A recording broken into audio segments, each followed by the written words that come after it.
I'll get back to your calls here after a while, not long. I have with me a very interesting guest, Ying Ma. She is a political communication consultant and author of Chinese Girl in the Ghetto.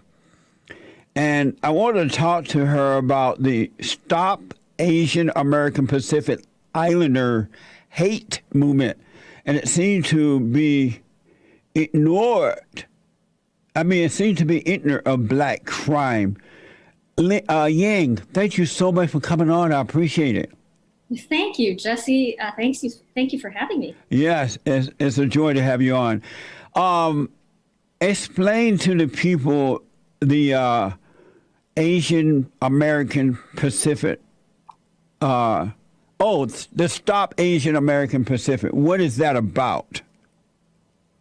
So, Jesse, I'm glad you asked because it's a whole mouthful, and I actually really hate that term, this Asian American Pacific Island. I mean, my gosh, people seem to always come up with all these labels. And in fact, this is a category that's kind of made up with all kinds of people who are very different, many of whom don't even look like each other.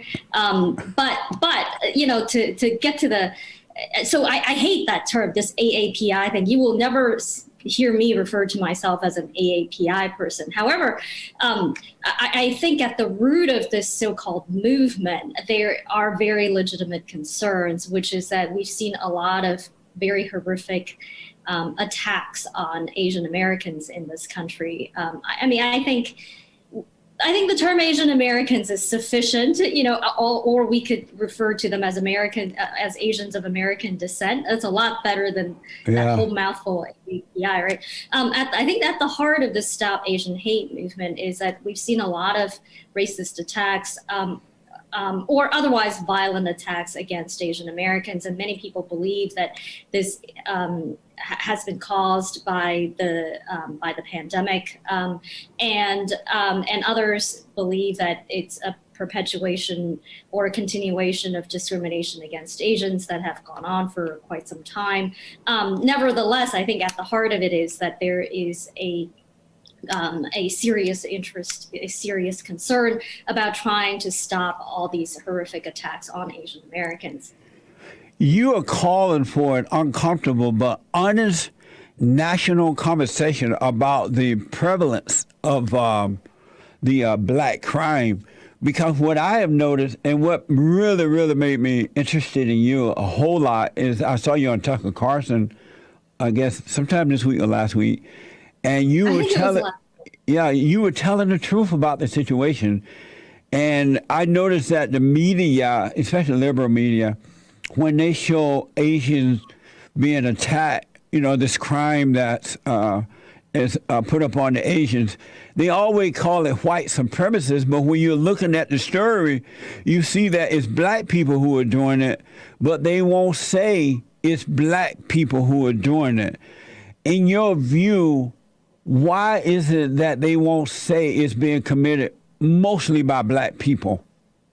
Because they're afraid, and because it doesn't fit their narrative. For most of the media and for our reigning political class, white supremacy is an ideology that they cling on to, and the most horrific attacks against Asian Americans simply do not fit their narrative. I grew up in inner city Oakland, California, so I think what we should be aware of about the current wave is that there's a lot of crime in these urban areas. For those of us who have lived in urban areas, in general, there is a lot of crime. And a lot of those crimes are perpetrated by Black people.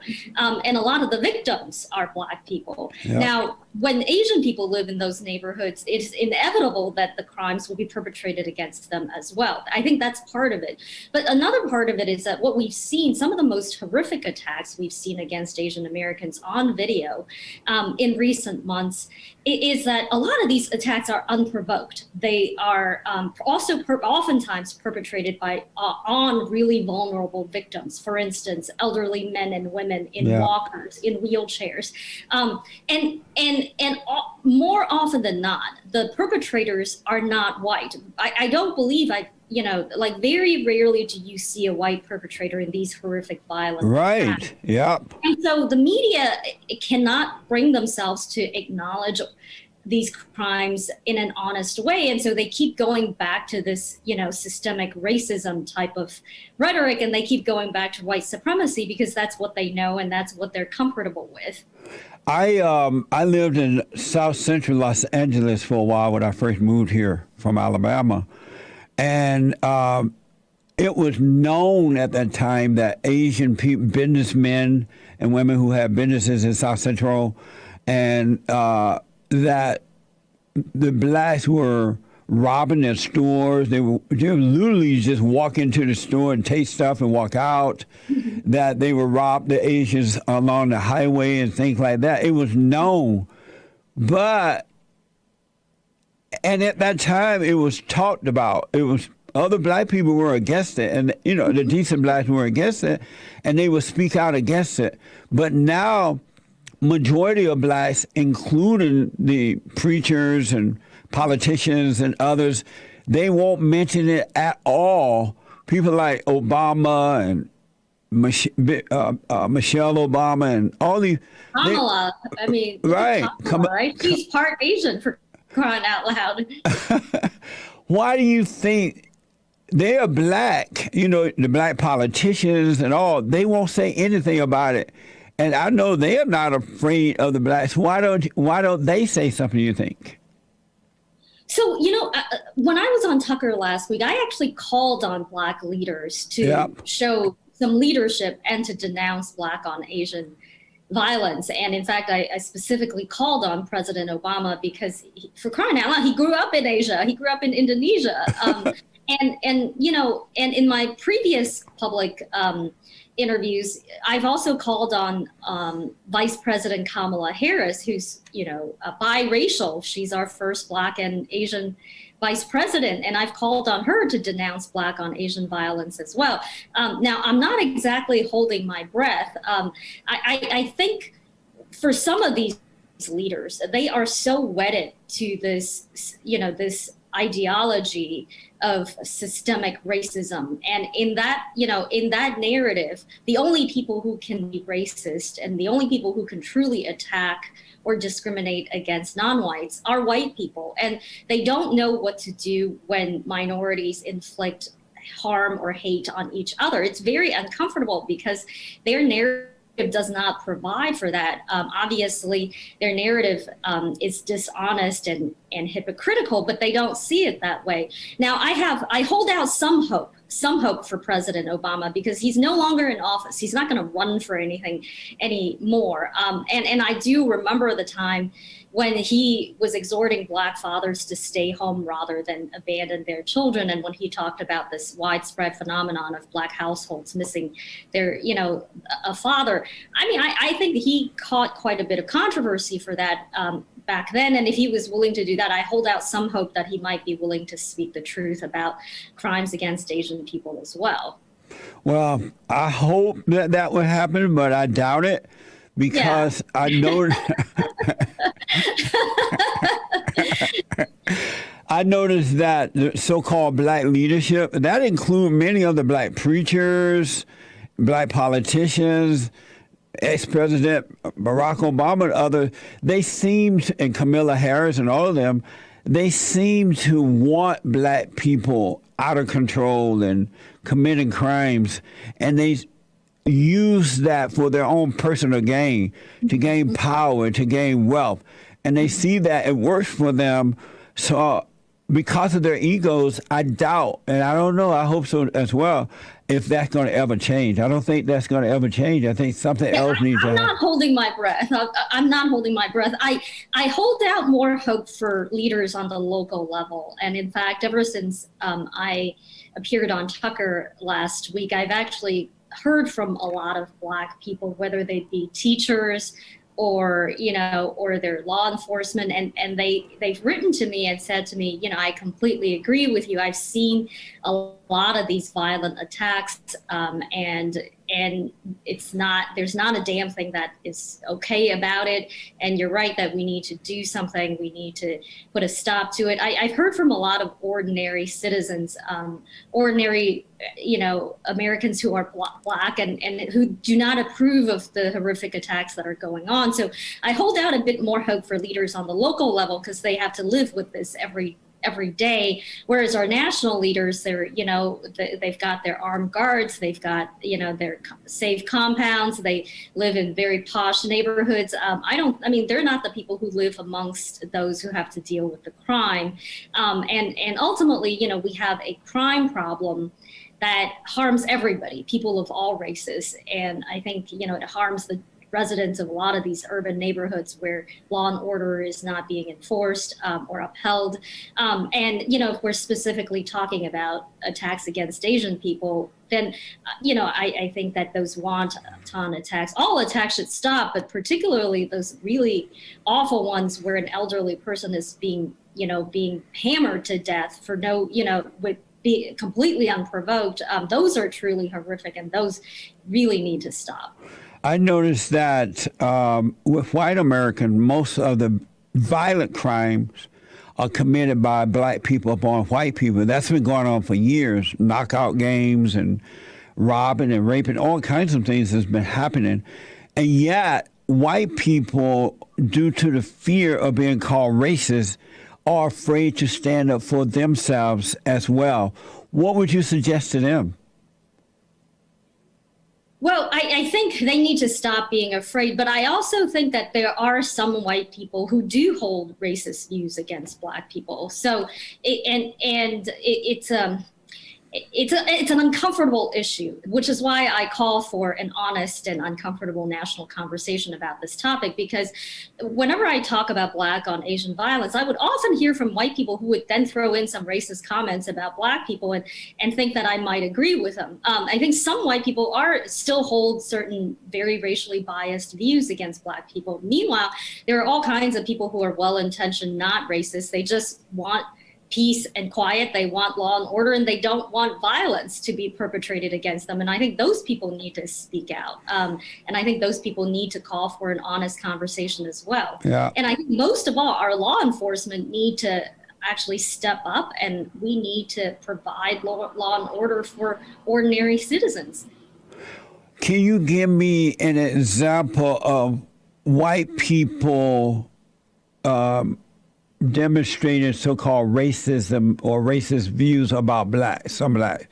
Can you give me an example? So, sometimes, and I say this from basically judging from some of the comments that I receive after I provide on-air commentary or after I read an article. So sometimes, some white people would write to me and say, that's right, these Black people in general are no good. Or sometimes they would refer to Michelle Obama and call her sort of something like a monkey or things like that. So I have seen comments like that.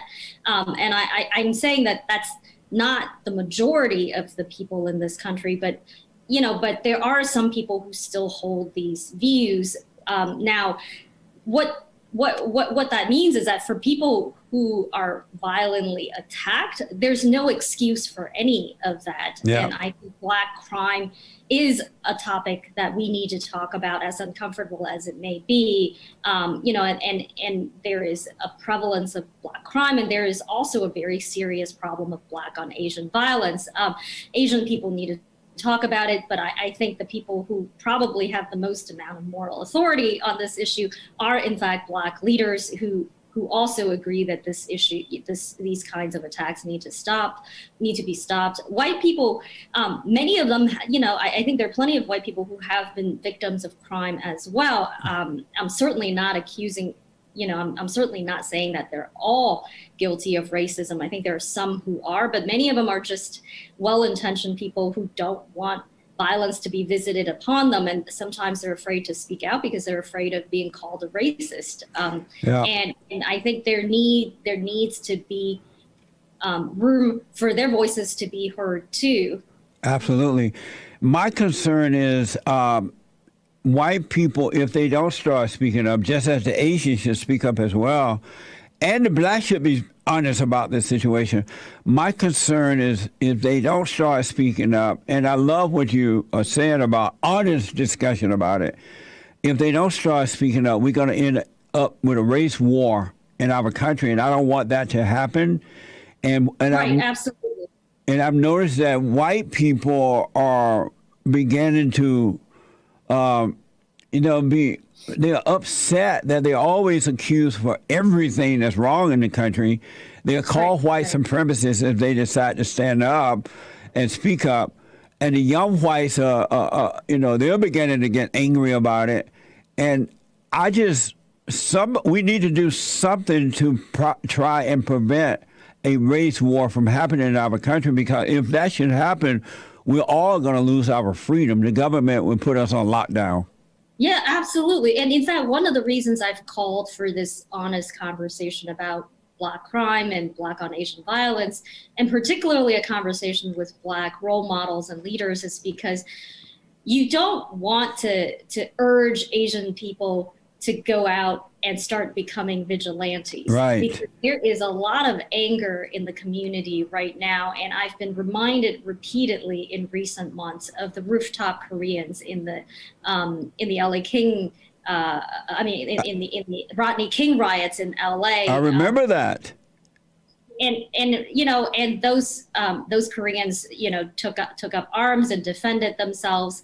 And I've been reminded of that repeatedly in recent months. And that has been presented as an example of what Asian people can do to defend themselves. In a civil society, that is not what we want. Right. Obviously, we have the Second Amendment, and everybody has the right to bear arms. And just the other day, I was watching this video of the NYPD teaching self-defense skills to Asian Americans. I just want to say all of that is fine. Everybody should be able to defend themselves, but I shouldn't have to be Bruce Lee in order not to have violence visited upon me. I should not have to be Bruce Lee in order for me not to be, hammered in the head or beaten in the head with a cinder block. The key about living in a civil society is that our government is supposed to provide law and order and enforce it.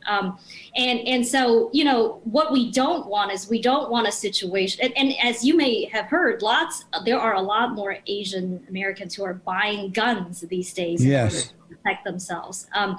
That's fine, but if you look at the elderly who have been attacked, they're not going to be waving around a gun or a knife. Many of them can barely walk straight. Right. And so we need to, first of all, protect the most vulnerable, but we also need to understand that even if you're not vulnerable, even if you're an able-bodied individual, you shouldn't have to have all of those skills to live safely in this country. There ought to be a better solution. And that's why I'm calling for this conversation to happen, some sort of reconciliation, some sort of conversation about how to move forward and find solutions. I grew up in Alabama, and I grew up on a plantation. My grandparents, my parents, and their parents worked the plantation, so did I. But and I grew up under the Jim Crow laws as well. But in those days, black people had families. They got married. The fathers and mothers were a good example for the children. They loved God, and they treated their neighbor as themselves. And for if another black were to act in the way that most, if not all, but most blacks are acting today, other black people will outwardly correct that and say, this is wrong. Yeah. Don't let your kids be this way. They wouldn't let us play with kids who are bad and blah, blah, blah, right? Yeah. But then they destroyed the family. Mm-hmm. And the so-called civil rights movement happened, which was a big mistake, by the way. And they became leaders of the blacks, and they destroyed the family and took God out of the picture. And I noticed that the blacks went out of control when the black family was destroyed. They took the fathers out of the home and everything. I know that if there were an effort to bring back family, Men and women get married, fathers and mothers guide their children in the right way to go, and then we had tough laws in the country as we did then, we would have this situation happening in America today in the way that it is. Why do you think there is not an effort to restore the black family? I think a lot of politicians are much more interested in talking about other things. They're much more interested in wokeness, identity politics. Talking about the family doesn't necessarily grant people like Kamala Harris the kind of political benefits that she gets. I think there are plenty of white politicians out there who want to be seen as a champion of Black people, and they don't believe that by talking about restoring the family will get them there, because there are all kinds of crazies on the left who have a very different idea of what fighting for Black people really means. Your T-shirt says "Rebuilding the Family," and and I'm so grateful to you for the work that you do. And I think it takes leaders like you who will actually exhort people to do the right thing, to try to rebuild institutions that have been demolished or deconstructed.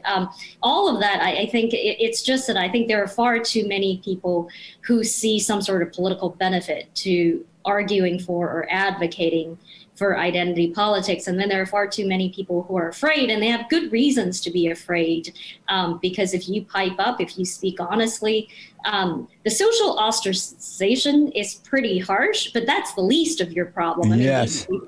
These days there are all kinds of other very real financial, professional, and personal costs that can be exacted on you, and people have good reasons to be afraid. So for that reason, I'm all the more, appreciative of all the work that you do, Jesse. Thank you. I appreciate that. Before we run out of time, tell us about the Chinese Girl in the Ghetto, and how can people get it?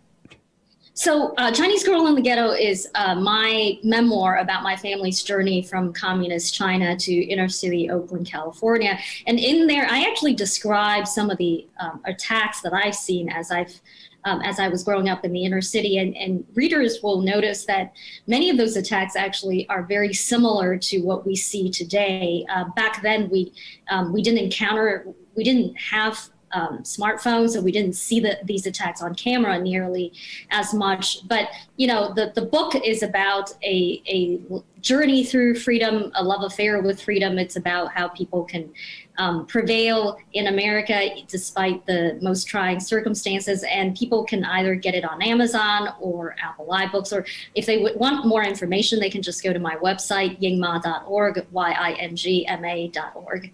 Amazing.